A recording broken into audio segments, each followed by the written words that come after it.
오늘도 하나님의 백성들이 예수 그리스도의 이름으로 주님의 날로 구별하여 이렇게 주의 전에 함께 나와 하나님께 예배드리게 하심을 감사합니다.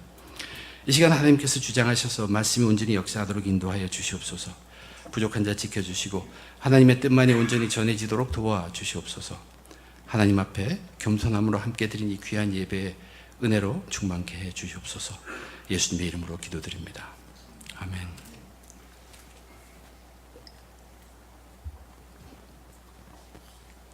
좋으신 하나님, 참 좋으신 우리 하나님입니다. 하나님은 좋은 분이에요. 내게 아무리 힘든 고난이 닥치고 어려운 역경이 온다고 해도 그 순간에도 우리들에게 하나님은 여전히 좋은 하나님이십니다. 그것이 우리의 믿음입니다. 왜 하나님이 좋을까? 하나님을 진심으로 알려고 했으면 아주 대단한 하나님을 보게 됩니다. 정말로 놀랍습니다. 말로 다 표현할 수가 없을 정도로 하나님은 놀랍습니다. 그런데 이렇게 계속해서 하나님을 알아갈 때 동시에 내 속에서 나타나는 것이 있어요. 그것은 뭐냐면 이 크고 놀라운 하나님 앞에 자신이 보이기 시작합니다. 내가 누구인가가 보이기 시작합니다. 그런데 그렇게 하나님 앞에 보이기 시작하는 나의 모습은 작습니다. 초라합니다. 연약합니다. 양심이 부끄럽습니다. 죄인의 모습이라는 것입니다. 그렇게 나타날 수밖에 없습니다. 그러면서도 그런 죄인도 하나님의 크신 사랑 안에 있다는 것을 발견하게 됩니다. 그리고 우리는 급기야 하나님께 자신을 맡기게 됩니다. 이것이 우리의 믿음입니다. 하나님을 믿는 우리가 하나님의 뜻을 명확히 알 수 있다면 얼마나 좋겠습니까? 우리가 분명히 알아야 될 것은 하나님은 절대로 자신을 꽁꽁 감추시는 분이 아닙니다. 하나님은 지금도 여전히 계속해서 자신을 나타내고 계시는 분이 하나님입니다. 보라, 들으라, 느끼라, 발견하라 계속 보여주십니다. 구약 성경 전체가 그 내용이에요. 사람들은 무엇이 무서워하지만 말씀을 주셨습니다. 말씀으로 자신을 계속 나타내셨어요. 그래도 그것이 잘 안 됩니다. 그러니까 자기 독생자 아들을 보내셨어요. 그 아들이 자기의 모습과 자기와 똑같다는 것이 그들을 계속 아들을 통해서 자신을 나타내셨습니다. 이제 그 아들을 죽게 하고 또 부활로 확인한 다음에 성령님을 우리들에게 보내주셔서 성령님으로 계속해서 자신을 드러내고 계시는데도 불구하고 우리들은 귀와 눈이 그것을 듣지 못하고 보지 못하면서 깨닫지 못하고 있을 따름입니다. 오늘 우리는 이 하나님의 뜻에 대해서 함께 생각해 보며 은혜 나누고 보고자 합니다. 사도 바울이 열심으로 이방 전도하는 가운데 성령의 매임을 받아 예루살렘으로 간다고 고백하고 있습니다. 스스로 나는 성령의 매임을 받아 예루살렘으로 간다. 과연 성령의 매임을 받는 것이 무엇일까? 일단 하나님의 세계에 들어가 있다는 뜻입니다. 하나님을 믿고 하루하루를 살아가는 중에 맡겨진 사명을 감당하는 중에 이방인에게는 쏙쏙 빨려 들어가는 그 복음을 이스라엘 자손, 자기 동족, 유대인이라고 하는 그 사람들을 만날 때마다 그들은 강하게 거부하고 있는 모습을 계속 보게 됩니다. 하나님 안에서 자신의 마음이, 즉 자신의 욕심이나 이런 것으로 인한 것이 아니라 자기가 완전히 하나님 안에 빠져들어간 자신의 마음이 계속 예루살렘으로 이끈다는 뜻입니다. 이것이 성령의 매임을 받아 예루살렘으로 가고자 하는 그의 의지였습니다.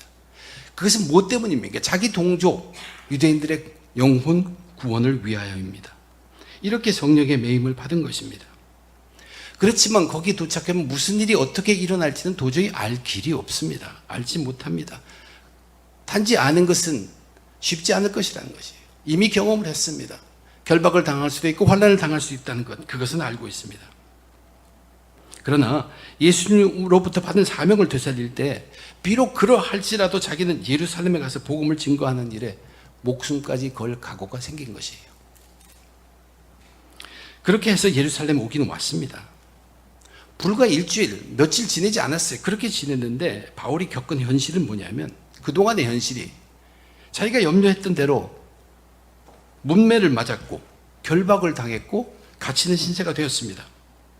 그리고 바울 스스로 생각해 볼 때 예수를 증거하고 복음을 전한 일에 있어서는 지금까지 자기가 이방 나라에서 자신이 했던 것처럼 그렇게 제대로 강하게 한 번도 전하지 못했다는 생각이 꽉 찬 것이에요. 그런 바울에게 예수님이 나타나셔서 큰 위로의 말씀을 주십니다. 11절의 말씀이에요. 그날 밤에 주께서 바울 곁에 서서 이르시되 담대하라. 네가 예루살렘에서 나의 일을 증언한 것 같이 로마에서도 증언하여야 하리라 하시니라. 바울의 이런 연약한 마음 상태를 아신 주님께서 나타나셔서 담대하라 하시면서 용기를 주셨습니다.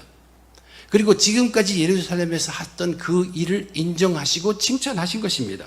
그리고 또한 너는 로마에 가서도 그렇게 예수를 증언해야 할 것이라고 하시면서 하나님의 뜻을, 하나님의 계획을 그렇게 들려주신 것입니다.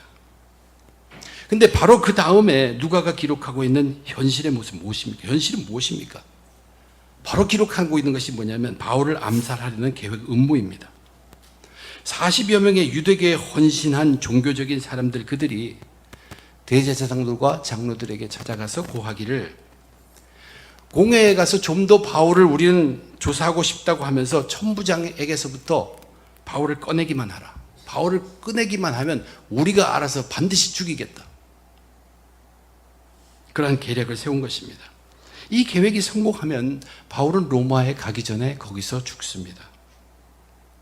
그러면 하나님의 뜻, 로마에서 예수를 증언하는 것은 이루어지지 않는다는 것일까요?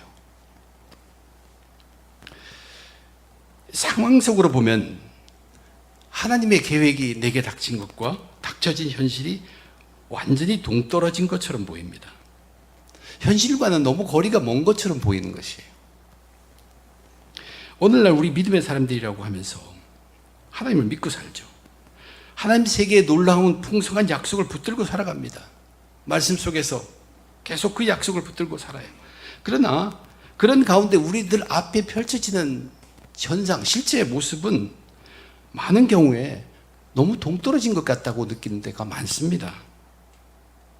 그러면서도 우리들은 이미 하나님의 놀라운 약속을 알고 있는 것처럼 생각되고 그것을 믿는다는 믿음으로 이 현실성을 살아가야 한다. 그렇게 생각하고 있습니다. 그런데 그렇게 하나님의 뜻을 받아들이는 방법에는 문제가 있습니다. 사도 바울에게 하나님의 뜻이 알려졌어요. 예수님이 나타나셔서 지친 마음에 용기를 주시고 그가 한 일을 칭찬해 주시고 앞으로의 일에 대해서도 분명히 알려주셨습니다. 이 하나님의 뜻에는 바울에게는 약속과 같은 것이 포함되어 있었습니다. 예루살렘에서 나의 일을 증언한 것 같이 로마에서도 증언하여 하리라. 여기에서 하나님의 뜻을 이렇게 받아들이면, 바울이 로마에서 증언하는 것이 하나님의 뜻으로 받아들이면 바울은 반드시 로마에 간다는 뜻입니다. 그래서 예루살렘에서 죽지 않는다는 뜻입니다.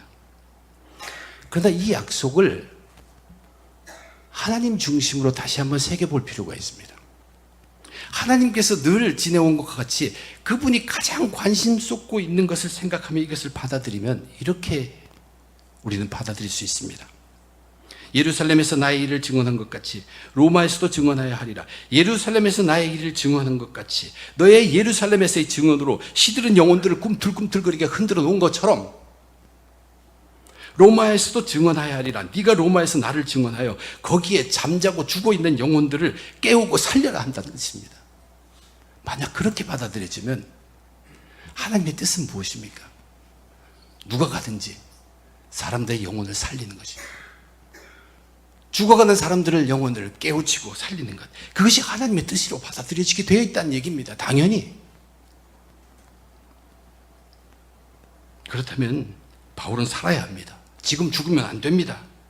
하나님의 뜻이 그렇고 영혼 구원의 뜻을 이루시기 위해서, 그리고 나를 들어서 쓰고 싶어 하시는데 어떻게든 나도 로마에 가서 그 죽은 영혼들을 살리는 일에 쓰임 받아야 한다는 것이에요. 이것이 우리의 믿음이에요.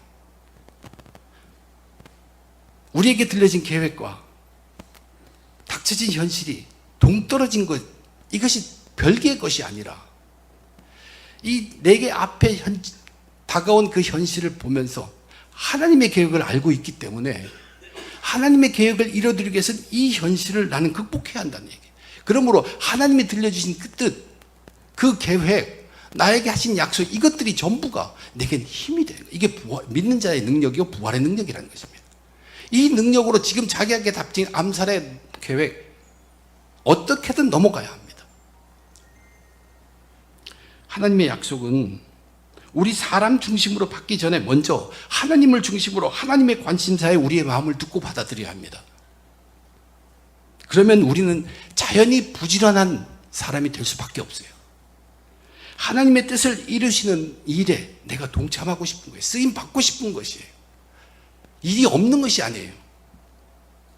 그러나 하나님의 약속을 자기 중심으로만 받는 사람들은 그 약속을 핑계 삼아서 아주 게으른 사람이 되어버립니다. 난 로마에서 말씀 전하게 되어 있으니, 하나님의 약속이 그거야. 그러니까 아무리 나를 암살하려고 해도 하나님이 나를 지켜줘.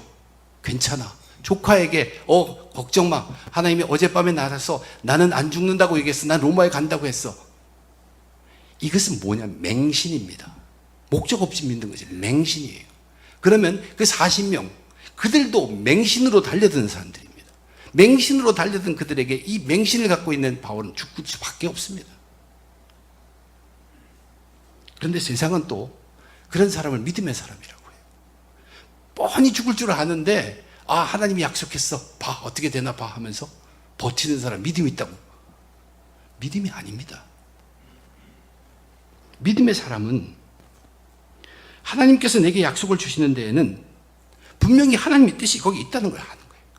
그러면서 하나님께 집중하고 그 하나님 마음에 집중할 뿐만 아니라 하나님이 늘 신경 쓰고 있는 관심사에 더욱 집중하는 자가 믿음의 사람입니다. 그리고 그럴 때 그 하나님의 뜻을 이루시기 위해서 합당한 자신의 일, 최선의 것, 작은 것이라도 찾아내는 사람들이. 그래서 믿음의 사람들은 이 세상에 살면서 긴장하며 사는 사람들이에요. 풀어진 사람들이 아닙니다. 바짝 긴장하고 살아야 합니다. 약속이 주어졌다고 저절로 그 일이 이루어진 것이 아니고, 약속 믿는다고 하면서 저절로 되기를 바라는 사람은 그냥 게으른 사람일 따름이에요. 하나님의 약속은 그래서 현실과 동떨어진 약속이 아닙니다. 하나님의 약속이라는 것은 우리로 하여금 그 약속을 붙들고 살아서 현실을, 하나님의 뜻을 이루기 위해서 헤쳐나가도록 하기 위해서 주시는 힘입니다. 이제 바울의 경우에 그 현실이라는 것이 어떻게 펼쳐지는가, 어떻게 전개지는가 한번 봅시다. 우선 성경 어디에서도 등장하지 않던 바울의 누이, 바울의 누이의 아들, 생질이라고 되어 있죠. 조카죠. 이 조카가 어떻게 했는지 모르지만 음모를 듣게 돼요. 그리고 그 조카가 바울이 갇혀있는 로마 군부대로 들어갔습니다. 그리고 바울에게 그 음모에 대해서 들려줍니다. 바울은 한 백부장을 부릅니다. 그리고 그 백부장에게 자기 조카를 천부장에게 보내가지고 말할 수 있도록 해달라 라고 부탁하자 그것이 이루어져요. 그리고 천부장은 바울 조카의 말을 아무 의심도 하지 않고 진지하게, 그리고 비밀하게, 은밀하게 그것을 들어줍니다. 그리고 천부장은 마음의 결정을 합니다. 성경이 왜 이렇게 기록되어 있을까요? 이건 명확하게 한 가지 메시지를 우리에게 주고 있어요. 지금 하나님이 일하시고 계시다는 얘기예요. 하나님이 일하시지 않으면 이렇게 될 수가 없어요. 일이 이렇게 전개되려면 확률적으로 따져보아도 굉장히 힘듭니다. 조카가 어떻게 그들의 음모를 들을 수 있었으며, 조카가 어디에 있다가 나타났고, 바울에게 그 사실을 알려고 어떻게 로마 군대에 그가 들어올 수 있었으며, 백부장이라는 사람은 바울의 부탁을 어찌 그렇게 순순히 들어주고, 천부장은 바울 조카의 말을 어디 의심도 조금도 없이 다 받아들이고 비밀을 지키라고 하면서 자기 마음을 결정하냐는 얘기예요. 지금 이건 분명하게 우리에게 주는 메시지는 하나님의 뜻이 있고 하나님이 지금 열심으로 일하고 계시다는 얘기예요. 하나님은 자신의 뜻을 이루시기 위해서 졸지 않는 분이에요. 주무시지도 않는 분이에요.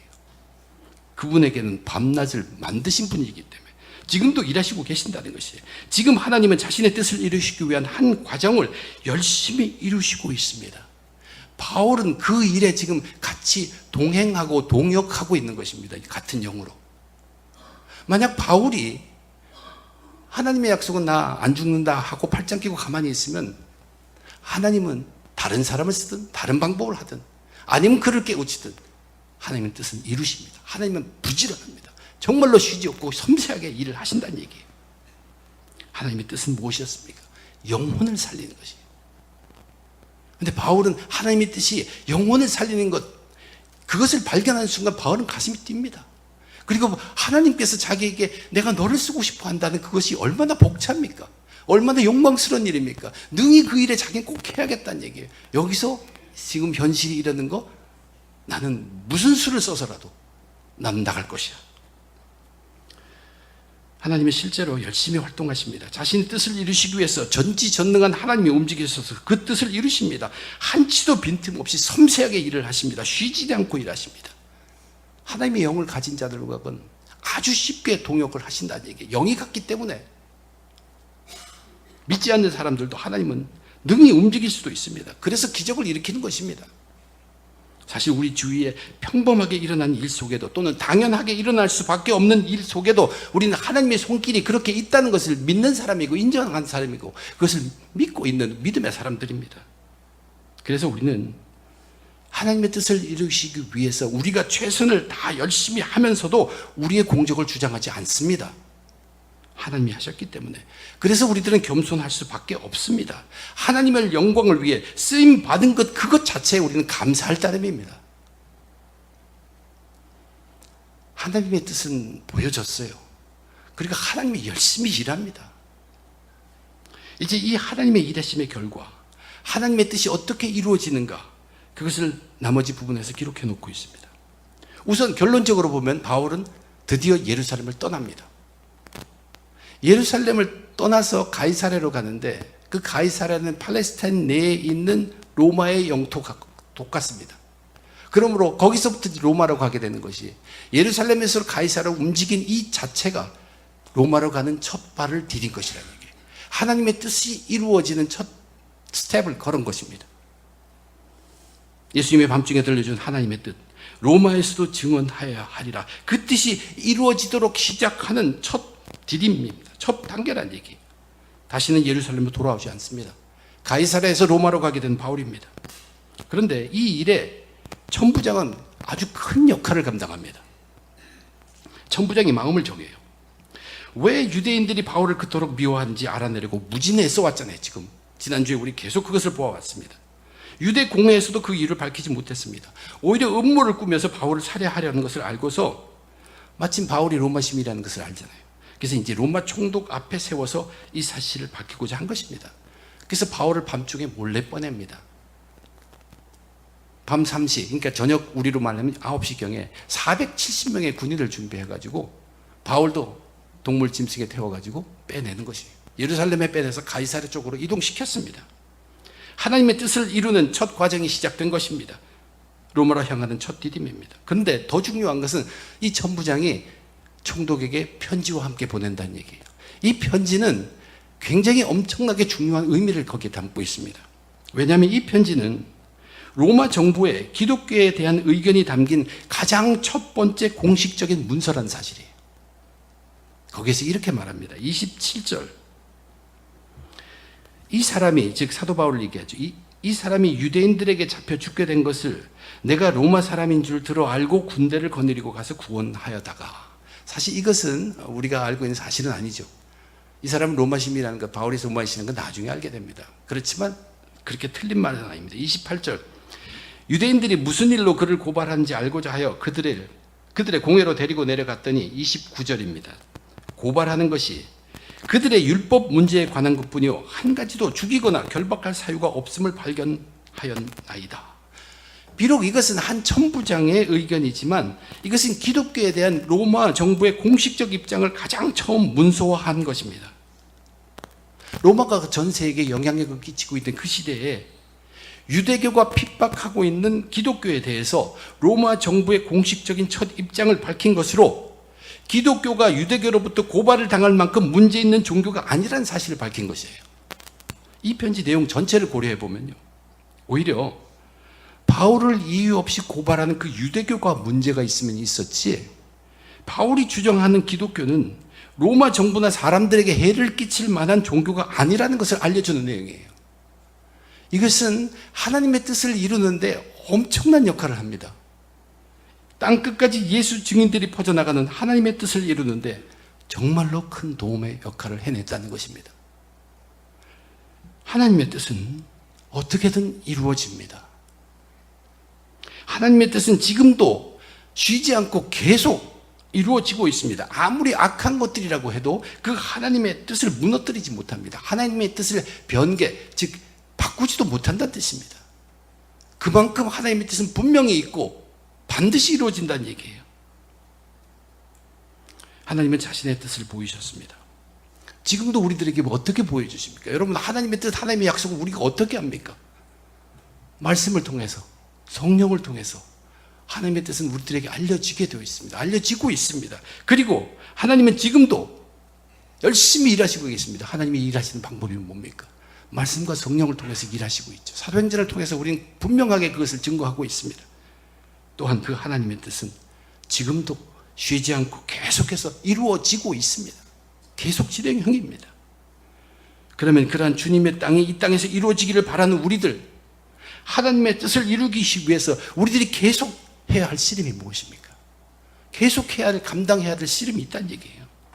내 안에 하나님의 말씀을 잠시도 쉬지 말고 계속 자라나야 합니다. 끝없이 자라나야 돼요. 또 하나는 내 안에 하나님의 영이 주인으로 자리 잡아야 합니다. 그것을 우리 교회에서 뭐라고 얘기합니까? 말씀은 늘 왕성히 커가야 되고 성령은 늘 충만해야 합니다. 내 주인이, 내가 아니라 성령이 주인으로 갚도록. 말씀이 왕성하고 성령이 충만할 때 우리는 그제야 비로소 하나님의 그 귀하신 뜻을 그냥 내 것으로, 내 중심으로 받아들이고 팔짱 끼고 있는 사람들이 아니라 하나님의 뜻으로 온전히 바르게 알고 다시 말씀과 성령에 집중해서 우리가 해야 할 일을 찾고 그것을 능히 감당하며 하나님이 일하시고 있는 하나님의 동역자가 되는 것입니다. 그래서 온전히 믿음으로 우리는 쓰임 받는 것입니다. 그렇게 하여 하나님께서 하나님 스스로 이루시는 하나님의 뜻에 우리도 그 뜻을 이루시는데 우리의 몫을 함께 감당하는 것입니다. 주님의 뜻은 항상 이루어집니다. 기도하겠습니다. 고마우신 하나님, 은혜를 감사합니다. 우리에게 정말 참된 복을 주신 아버지 하나님, 독생자 예수 그리스도 아기 예수를 선물로 보내신 이 강림절기에 하나님은 그렇게 아기를 보내셔서 자신을 나타내고자 하셨습니다. 그 아기 예수 그분의 일생 속에 하나님의 뜻이 너무나도 아름답게 듬뿍히 담겨 있습니다.